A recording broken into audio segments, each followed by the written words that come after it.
Y hablamos de repercusiones, al menos en el ámbito local, algunos referentes. Comenzamos con el propio intendente, que esto decía respecto de esta situación, de esta historia de López y estos 9 millones de dólares. La verdad que no es mucho más lo que hay que agregar frente a la evidencia de los hechos, ¿no? Me parece que es una cuestión que nos debe entristecer fundamentalmente, sobre todo cuando uno piensa que aquellos que hablaban del progresismo y de la revolución que había que hacer en la Argentina se terminan llenando los bolsillos, perjudicando a los que menos tienen. La gente debe saber que esta es apenas la punta del iceberg de lo que hay en materia de corrupción, pero también debe saber que muchas de las carencias que hoy tenemos se debe a que hay varios José López que se llevaron mucha plata, y esto, la verdad, es imperdonable. Y las preguntas y las reflexiones tal vez más duras se dan dentro del mismo espacio político de José López. Estamos hablando del kirchnerismo. Conversamos con uno de los referentes del Frente para la Victoria aquí en Bahía Blanca, Gustavo Mandará, y esta es la reflexión que hacía. El bochorno es generalizado, en el caso nuestro con la bronca más acentuada porque se trata de alguien que supuestamente revistaba en nuestro mismo espacio político, pero lo primero que tenemos que tener claro es que la corrupción y las malas conductas no son identidad partidaria de nadie, digamos. Hay corruptos en todos lados, y a la impresión inicial, a este impacto inicial, el deseo de que se profundice realmente, porque si esta persona tenía esa cantidad de dinero es porque alguien se la dio.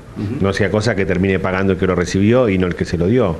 Y toda una corrupción sistémica que tiene que ver también no solo con la política, sino también con aquellos empresarios que se aprovechan de los políticos corruptos para hacer de la suya. No sea cosa que el hilo se corte solamente para un lado solo, ¿no? No conviene hacer asimilaciones brutales en el sentido de decir todos los de tal espacio político son unos chorros.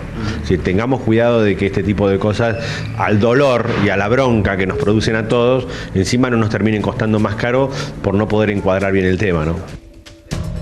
Y a propósito también conversamos con Raúl Boscov, dirigente de Integración Ciudadana, que quizás agregó un elemento más a esta historia, recordando las rémoras que hubo respecto de los planes federales, una de las caras visibles respecto del manejo del dinero, de retroalimentar todo este espacio de los planes federales en diferentes puntos del país, específicamente en Bahía Blanca, era justamente este funcionario. ¿Qué dijo Boscov al respecto? Lo escuchamos.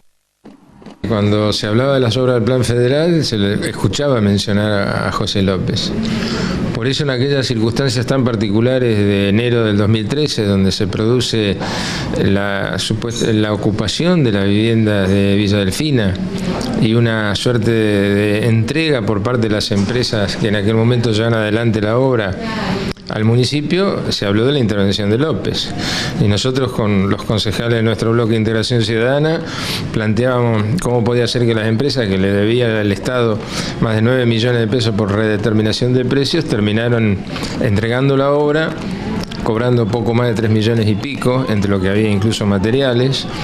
La diferencia debieron cederla obligatoriamente al municipio. El municipio, a partir de ahí, empieza a hacer contrataciones. Planteamos que había que revisar y fijarse qué era lo que había ocurrido y cuáles eran las responsabilidades políticas en aquel momento. Por supuesto, nadie acompañó.